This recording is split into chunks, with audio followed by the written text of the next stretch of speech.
Hello, is that mister Abhimanyu? हाँ जी, कौन? अभिमन्यु जी, मैं .com से बोल रहा हूँ। आपने 5 दिन पहले ये पावर बैकअप बैटरी मोबाइल के लिए बुक किया था। हाँ जी, किया था। 3 दिन के बाद डिलीवर हो जाएगा सर आपके घर पे, और 3 दिन में होगा? हाँ, 3 दिन में हो जाएगा। कैश ऑन डिलीवरी है सर। मैं एक चीज बताना चाह रहा हूँ, आपने एक पावर बैकअप वो किया था, पावर बैंक बुक। हाँ, एक ही किया था मैंने। सर हम 2 भेज रहे हैं, तो आप कैश ऑन डिलीवरी दो, 2 की पेमेंट कर दीजिएगा आप घर पे। 2 क्यों? सर ऐसे ले लो 2। नहीं यार, मैंने एक ही मंगाया, तो आप एक ही दीजिए ना। तो 2 ले लीजिए ना सर, 2 में फायदा है। यार 2 चाहिए ही नहीं मेरे को, एक ही चाहिए, तो एक ही सर दीजिए 2 ना। लेके देखिए ना, आप जब पैसा है तो 2 ले सकते हैं ना। पैसा है तो क्या करूं, 10-10 ले लूं क्या खामा खा के? यही तो चक्कर है सर। पैसे के मामले में आप जब रेस्टोरेंट में जाते हैं, वहाँ पे आप 2 आदमियों का खाना ऑर्डर करते हैं, वो होता है 7 आदमियों का खाना। वहाँ पे क्यों नहीं ख्याल रखते आप? ये समझ में नहीं आता ये ऐसे क्यों होता है। रेडियो मिर्ची से नवीद बोल रहा हूँ। फोन मत काटिएगा जरा, मेरी बात ध्यान से सुन लीजिए प्लीज। मैं गुजारिश कर रहा हूँ आपसे। मुझे मालूम है कि आप अकलमंद इंसान हैं, आपकी समझ में आ गया, लेकिन एक मैं किस्सा आपको सुनाना चाहता हूँ, इसको ध्यान से सुनिएगा। हाँ, एक फैमिली थी बहुत गरीब। इस फैमिली में 4 लोग थे, हस्बैंड, वाइफ और इनके 2 बच्चे, एक लड़का और एक लड़की। बच्चों की उम्र 4 से 6 साल थी। 4 साल का लड़का था और 6 साल की लड़की थी। इनके बाप की तबीयत खराब रहती थी, तो पैसा कमा नहीं सकते थे। ऊपर वाले का कुछ ऐसा करना हुआ कि हस्बैंड की डेथ हो गई। अब इस फैमिली में बचे 3 लोग, माँ और उसके 2 बच्चे। जब हस्बैंड की डेथ हुई तो इनके पड़ोसियों ने मिलकर खाना किया और इनके यहाँ खाना भेजा। खाना वाना खाया सबने। इसके बाद 3-4 दिन निकल गए। इनके हालात और ज्यादा खराब होते रहे।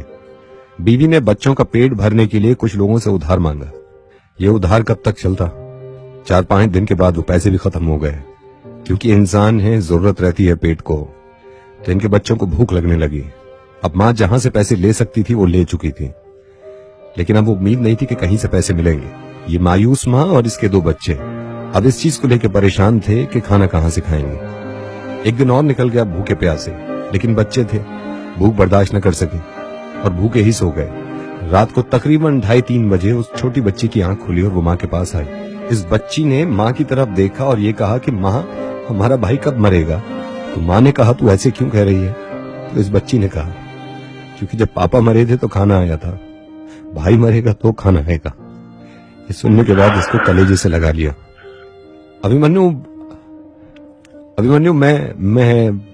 मैं ऐसी बातें करना चाहते ही नहीं हूँ, ना मुझसे हो पाती हैं, लेकिन मजबूर हो जाते हैं। और इतना बड़ा गुनाह नहीं है ये, लेकिन अगर सोचें कि कुछ लोगों के लिए ये खाना ये बहुत जरूरी होता है, बहुत जरूरी, तो मेरी आपसे ये दरख्वास्त है और सभी से जितने लोग ये सुन रहे हैं, अगली बार आप जब भी किसी रेस्टोरेंट में, किसी होटल में या किसी घर की पार्टी में कुछ खाना बनाएं, प्लीज इतना ही लीजिएगा जितना आप खा सकते हैं, और कोशिश करिएगा कि बचा हुआ खाना उनको दे दें जो लोग इस खाने से जी सकते हैं। यार मैं आपको बता रहा हूँ, चाहे मैं आप मर जाऊँ, लेकिन इस चीज का पक्का ख्याल रखूंगा। प्लीज ख्याल रखिएगा, प्लीज ख्याल रखिएगा। Thank you so much Abhimanyu, बहुत बहुत शुक्रिया समझने के लिए। Thank you.